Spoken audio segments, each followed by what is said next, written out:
सांगली ऐतिहासिक आणि संस्कृतीचा वारसा लाभलेला जिल्हा, पण गेल्या काही महिन्यांपूर्वी वाढती व्यसनाधीनता हे सांगली जिल्ह्यासमोरील सर्वात मोठे आव्हान उभे झाले होते. सांगलीत शाळकरी मुलं नशेच्या आहारी गेल्याचं दिसून आलंय. गार्डनमध्ये खुलेआम नशा करतानाचा व्हिडिओ समोर आलेला आहे. सांगलीमध्ये अशा काही आक्षेपार्ह घटना घडल्या, म्हणजे त्या धक्कादायक होत्या. दप्तरामध्ये मुलांच्या काही आक्षेपार्ह गोष्टी सापडल्या, अंमली पदार्थ काही सापडले, काही हत्यारं सुद्धा सापडली, म्हणजे कोयत्यासारखी किंवा अशी. हे धक्कादायक होतं अतिशय. त्याच्या खोलात जेव्हा जायला लागलं तेव्हा असं लक्षात आलं की या व्यसनानं खूप पोखरलेलं आहे. हे पोखरण पार सगळं जीवन उद्ध्वस्त करणारं, सांगली जिल्ह्यातल्या सगळ्या तरुणांना गिळून टाकणारं असं आहे. मना सज्जना भक्तिपंथेची जावे, तरी श्रीहरी पाविजेतो स्वभावे. जनी निंद्यते सर्व सोडून द्यावे, जनी वंद्यते सर्व भावे करावे. संत रामदास स्वामींनी शेकडो वर्षापूर्वीच मनाला उपदेश केला होता की जे निंदनीय आहे, जे समाजाला हानिकारक आहे, ते सोडून द्यावे. व्यसन हे असेच एक निंदनीय कृत्य आहे जे आपल्या मनाला आणि शरीराला दुर्बळ करतं. त्यामुळे व्यसनाधीनतेच्या गंभीर समस्येवर केवळ बाह्य उपायांनी नव्हे तर मनाच्या स्तरावर उपचार करण्याची गरज ओळखून राज्याचे उच्च आणि तंत्र शिक्षण मंत्री, सांगली जिल्ह्याचे पालकमंत्री चंद्रकांत दादा पाटील यांनी पौगंडावस्थेतील मुलांमध्ये याबाबत जनजागृतीसाठी संयम नावाने एक प्रकल्प हाती घेतला. चंद्रकांत दादांची ही संकल्पना प्रत्यक्षात आणण्यासाठी पुण्याची ज्ञान प्रबोधिनी आणि कोल्हापूरच्या संवेदना फाउंडेशन सारख्या संस्थांनी देखील हातभार लावला.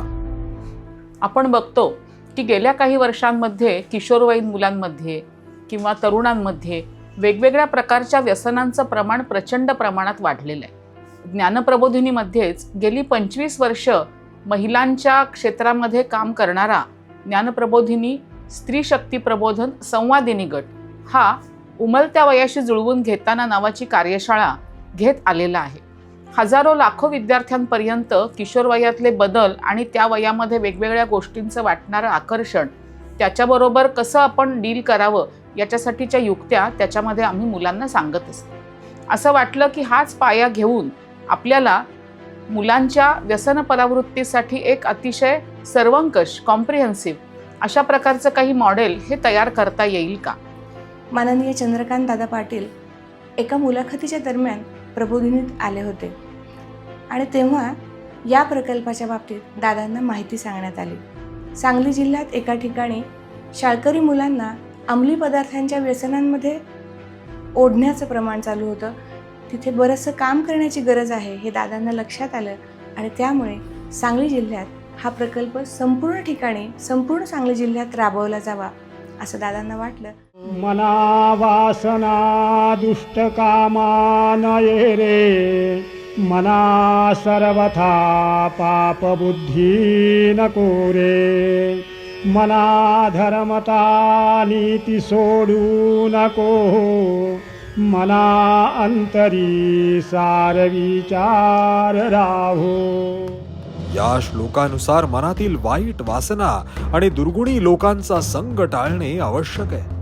त्यामुळे संयम प्रकल्पामध्ये शिक्षक आणि विद्यार्थी हे केंद्रबिंदू मानून विद्यार्थ्यांना चांगले काय, वाईट काय याची शिकवण देण्यासोबतच व्यसनापासून स्वतःला दूर ठेवण्यासाठी आणि आपल्या मनावर नियंत्रण कसे मिळवावे याबाबत शिक्षकांमार्फतच विद्यार्थ्यांना प्रशिक्षण दिले जात आहे.